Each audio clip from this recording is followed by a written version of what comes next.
Good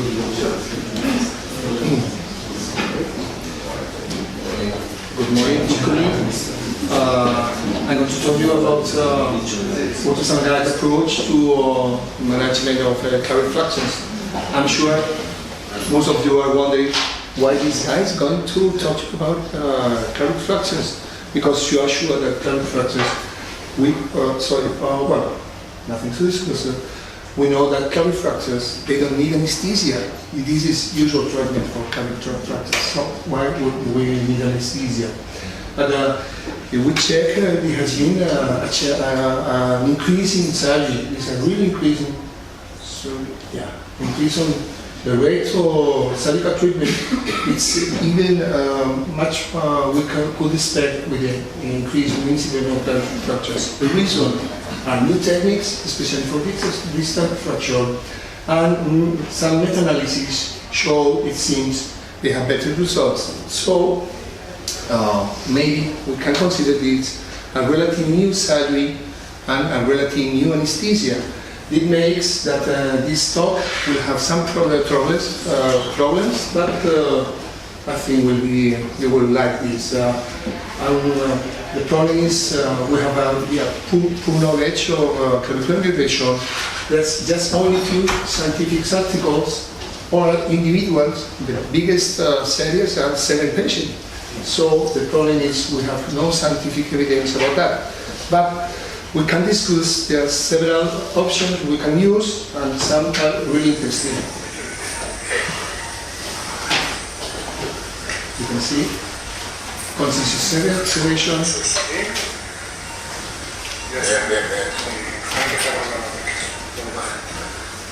And the more interesting thing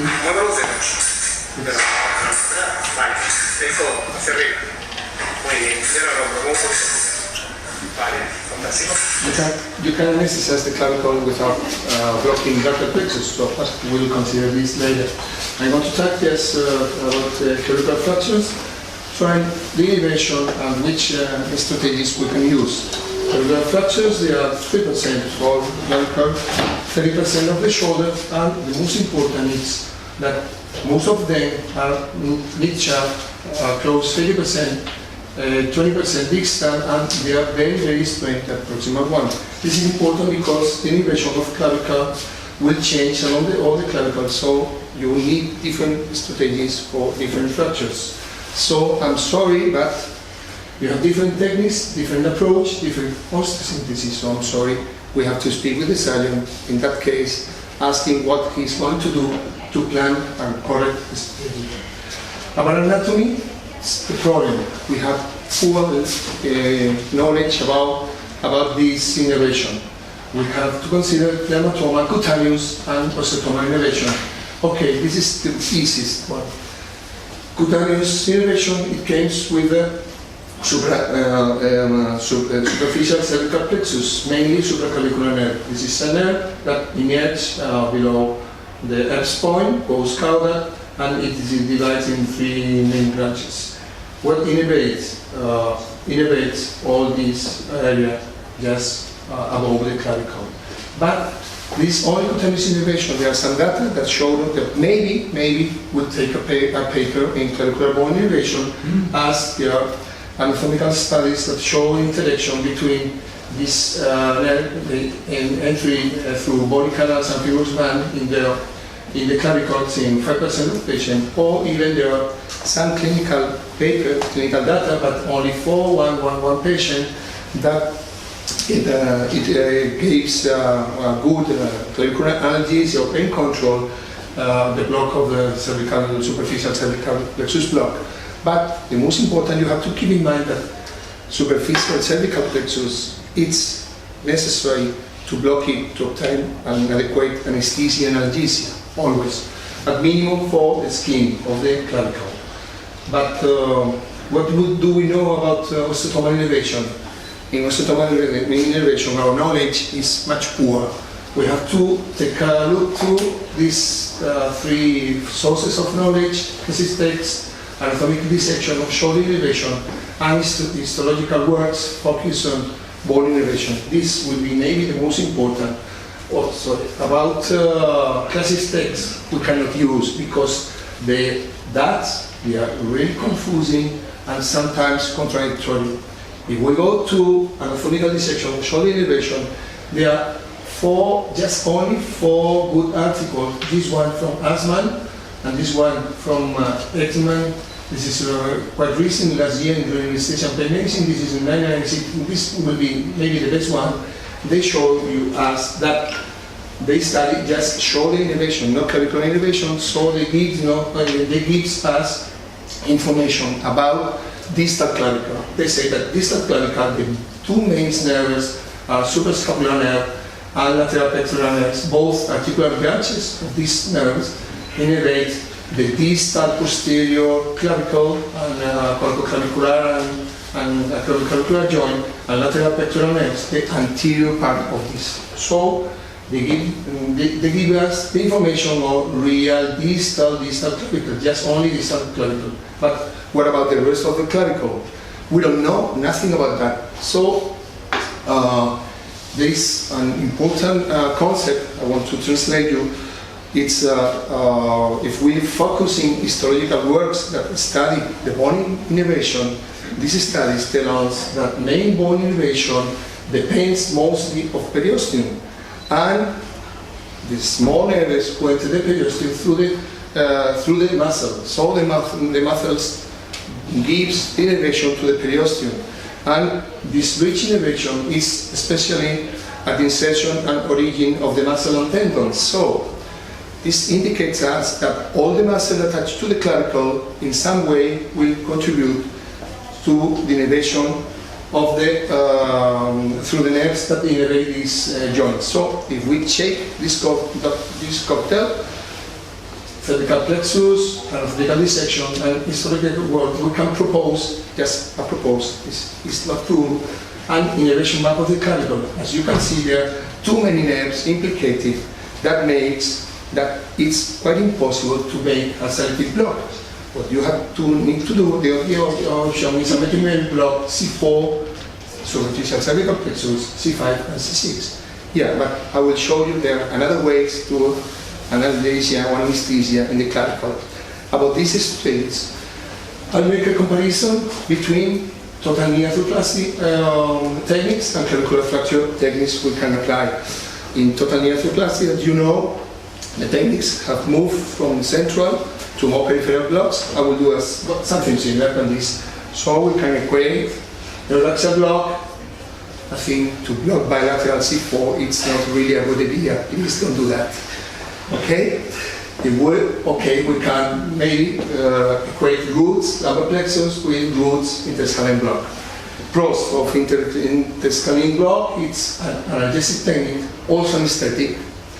And if you use enough volume, you will block superficial cervical plexus, you will block C4, so you need just only one injection. That's fantastic. But take care, 100% of friendly block, and you have two more nerve relations because roots are less protection than peripheral nerve, and you have another complication, some of them are devastating. Okay, I'll show you, some of you will see this picture. You can visualize here, this is phrenic nerve, you have C5, C6, so it doesn't matter. Whatever you inject here will block phrenic nerve. So, what will you do in that case? You cannot use interscalene block because you have two fractures. In the hospital where I see really strange things. People, it's quite bad, and you can see things like this. Okay, so what do you see here? We have to go further and more peripheral. So we can quote main branches with maybe main branches, or supraclavicular plexus block with femoral or sciatic block. Pros is an analgesic. It's for its own, it's not anesthetic because we need to block superficial cervical plexus. So we need more than one injection. But the best pro is lower risk of phrenic block. You know that classic texts tell us that in supraclavicular brachial plexus block you have around 50% of phrenic block. But there are some data, there's few data that show us maybe low volume ultrasound guide blocks will lower this risk close to zero. I think this is very optimistic because you will have more Clavi block, but okay, it's published. Okay, and you also need superficial cervical block, cervical plexus block. This is what the typical, the classic approach is an interfascial approach. You place your needle between the investing and vertebral fascia, then inject there and will block these nerves. But today, I think we have really good ultrasound machines. So why to perform a blinded block for nerves? You can always, I think maybe 100, okay, 98% you can do a selective block of the supraclavicular nerve from cervical, superficial cervical plexus. When you visualize intestinal groove, this nerve is always above the medial scalene between the prevertebral layer and investing layer. You can find there and inject in small solution. This is what I have been using in the last 6-7 years to block this area and after to perform an clavicle surgery. You can see here this supraclavicular approach with supraclavicular nerve. And it can be an anesthetic pain.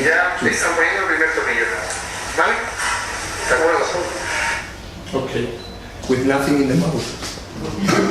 It was great without phrenic nerve block, but keep always in mind when you perform supraclavicular block, there is never zero risk of phrenic nerve bilateral block. So always keep this in mind, because if you don't do that, maybe you will play a Russian roulette with the patient. Okay? We can go more distant. It's more interesting. You can quote adductor canal block. This is a paper. It's a nice paper. It was published 6 months ago.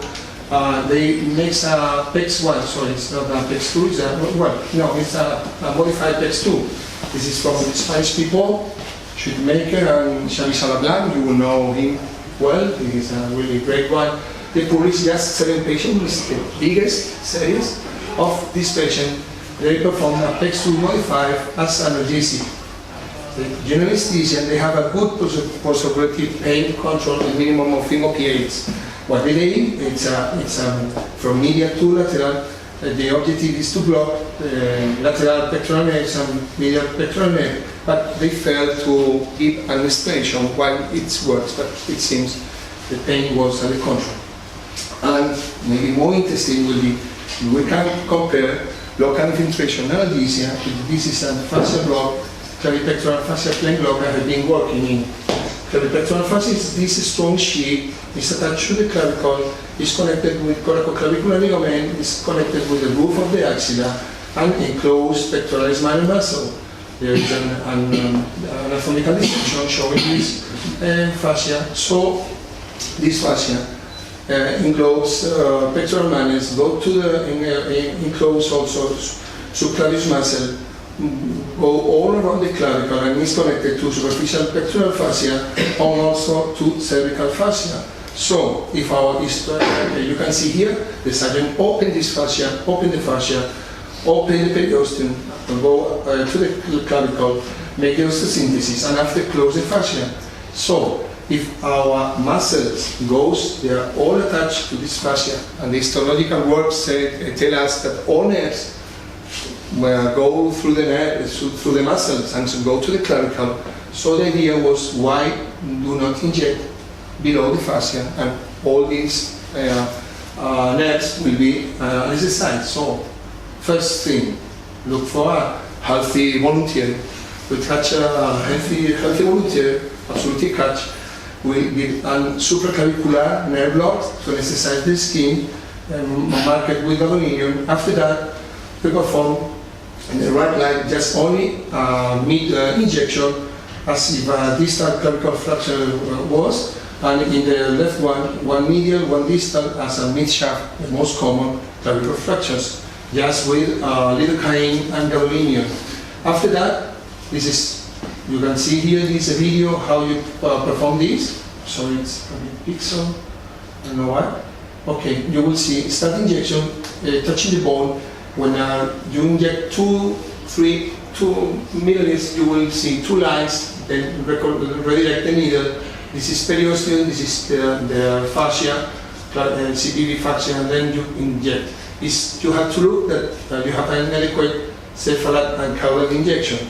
After that, we perform a magnetic resonance. You can see here this image. Okay, all the solution was over and under the clavicle.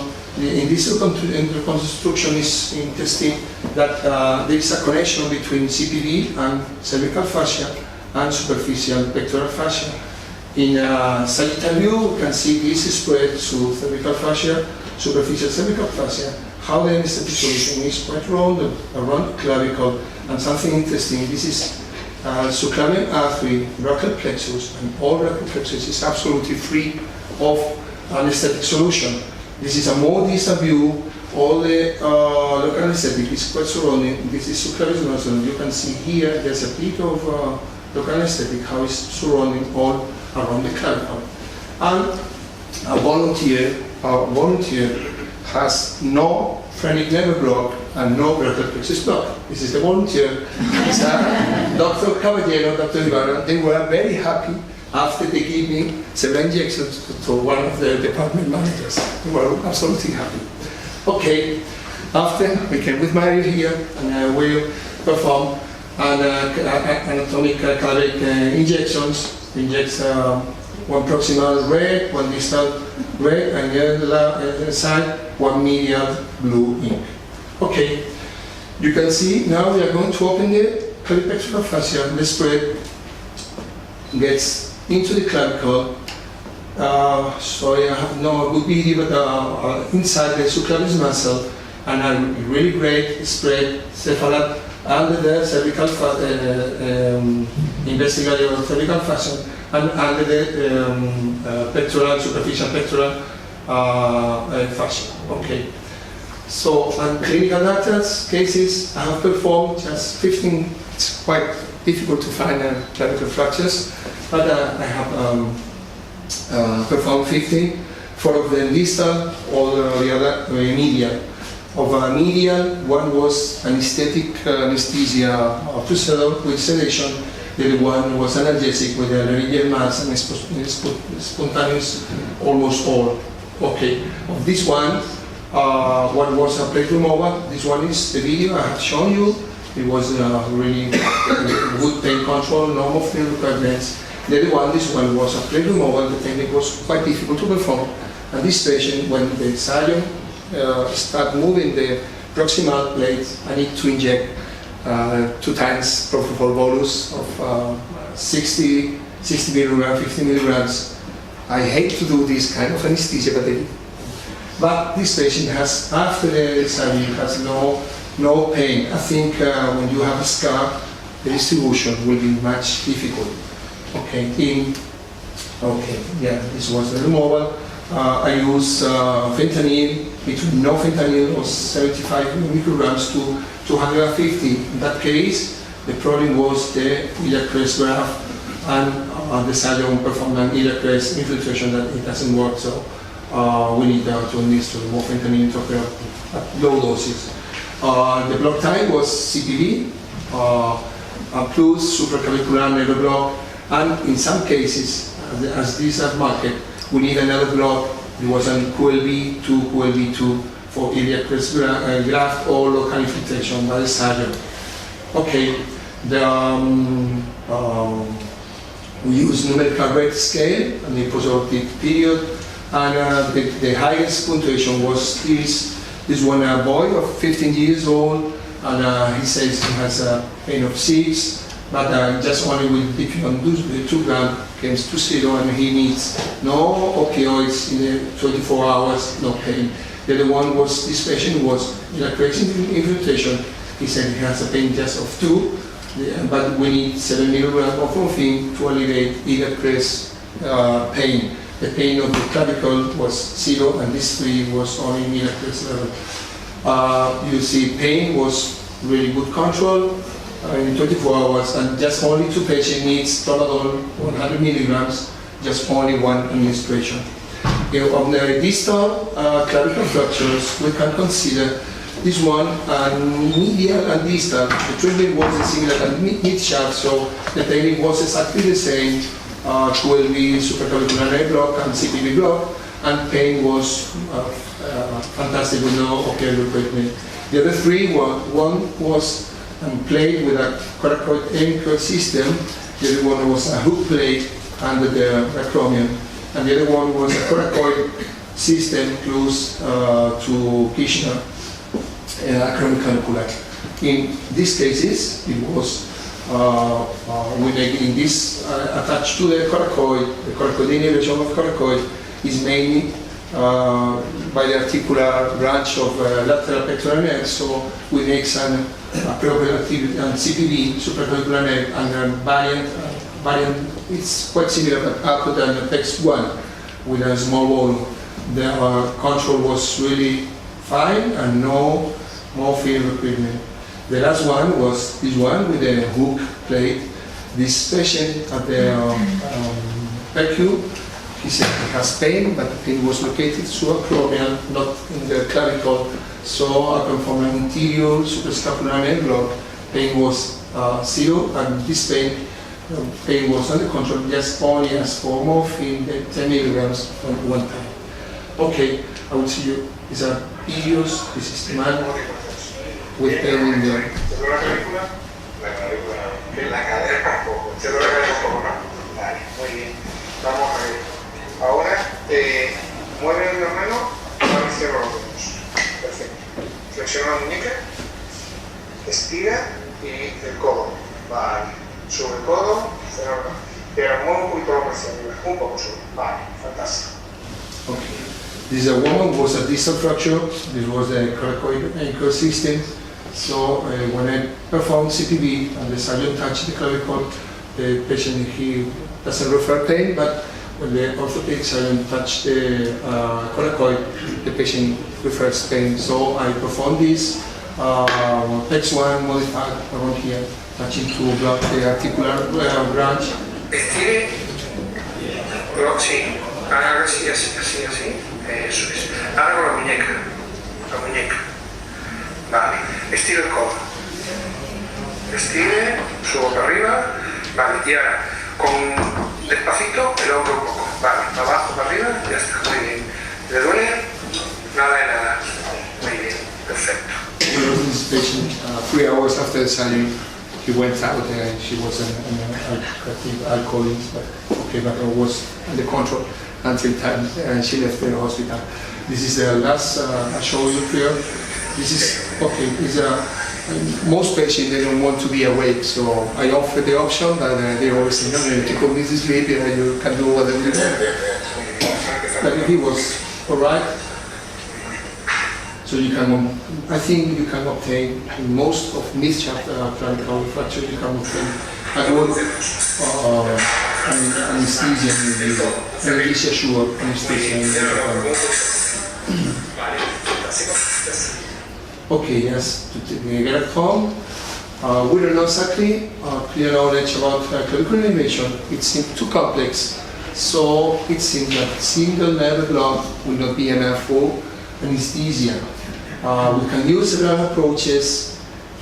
Most of them are any kind of combination between superficial cervical process block and selective C5 and C6 routes.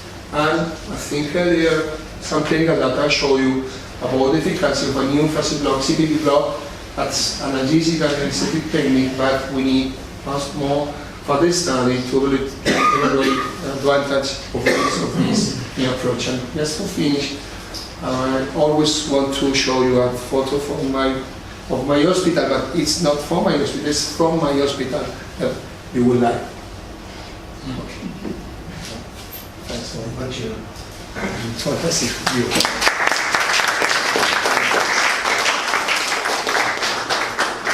Any questions? Congratulations to the lecture. I saw this lecture at Lugano and last year, and after I came back from Mexico, I had a couple of patients, and I have to say that I practiced twice this block. It was great. Now, the thing is, we saw that from that picture of you know, the cadaver. How many milliliters do you instillate? We inject, yeah. Do you practice just one injection, or what would you recommend? Just one in the middle, or one at the distal part? I think this is a really good technique for mid-shaft fluxes. So I perform one medial and one distal. Maybe the best place for the distal is after the end of the lateral insection of pectoral muscle, before the insection of deltoid muscle. And the proximal, just maybe, but it depends on the fracture where it is, will be just at the end of the insertion of the clavicular head of a sternocleidomastoid muscle. I inject 10 mils, sometimes in distal, just a needle with 20 mils. But I'm not sure if you need too much volume or not. Now, to kind of question, maybe you could say, okay, you are performing an periosteum, subperiosteum injection. Okay, that's true, because to contact with your bone, the anterior surface of the clavicle start injection. But when you inject not more than 2 mils, you will see this second line. So the main injection you will be between and above the periosteum, between periosteum and this pectoral fascia. When the surgeon opens the focus, there is no fluid, there is no liquid in the clavicle, but maybe it can be resolved, resorption of liquid. I don't know, I cannot prove that. This is one question you have inside. And also my injections in my clavicle was not broken, so maybe if you have a fracture, this clavipectoral fascia can be changed in any way. So there is solution, but clinically it works. You have performed 2 times, and clinically it works, especially these plates are really painful. But I think this patient has pain. And something I have not told you, that there is some studies that tell you that clavicle fractures has a perioperative between with fracture mechanism and perioperative rate of nerve lesion of around 3–3.5%. So for me to perform nerve block in a potential damage block nerve, I try to avoid that. So this is one of the reasons I try to look for that, for this kind of approach. But just only 15 cases. Yeah, I have some colleagues I have told, and they have done this approach and they say it works, but there is no, we need more studies, yes, to know if it is correct. But 10 will be all right. Maybe in distal third, 20 minutes, yes, in the middle. It depends on the fractures, you go lateral or medial to the fractures. Periosteum has received somatic innervation or visceral innervation. It's difficult to understand the innervation of the clavicle, because when you inject into the superficial cervical plexus, sometimes the local anesthetic diffuse and block the deep cervical plexus. In one cadaver, when we are practice dissection of the knee of the deep cervical fascia, we see like a web. One patient that I'm making electrostimulation, when I place the tip of the needle in the edge of the sternocleidomastoid muscles, the patient suffered some numbness in the joint, in the shoulder joint. For this reason, I think the deep cervical plexus should have some thin fibers to innervate the clavicles. It's difficult to understand, because if you practice cervical plexus block, the patient don't have pain. If you place this interperiosteal fascial block, the patient not suffer pain. It's difficult to understand, but the result is good. Yeah, and the problem, we don't know about clavicular innervation. The clavicle is a really, really strange, different bone. It's absolutely different all the arm, on the shoulder. This is an exoskeletal bone. It's like it's a bone with a different origin than all the bones of the body. So we don't know in embryology. I'm trying to study embryology to know how the innervation goes to the clavicle, because I think it's really strange. Bone. We don't know exactly. This is maybe one of the most interesting. I see you receive the innervation through the muscles. Yeah. I'm really convinced of that. Previous innervation, there are too many studies that tell us that all the bone innervation, not all the bone innervation, because we have medullary innervation that comes another way, but all previous innervation is the most important implicating trauma surgery, comes with tendons, with fascia, because fascia in our embryogenesis, fascia is the first structure, goes after the fascia, comes the muscle guided by the fascia, and the nerves came guided by this fascia and muscle. So these fascia and muscle, in some way, they will give the innervation through all the periosteum. So if you see a periosteum map of the body, it's think just only which muscle are inserted there, and you will be right. The nerve who innervates this muscle will give innervation to the bone. So I was trying to look something as distal as possible and effective. Okay. Any question? It's too late. Let's go to hard workshop.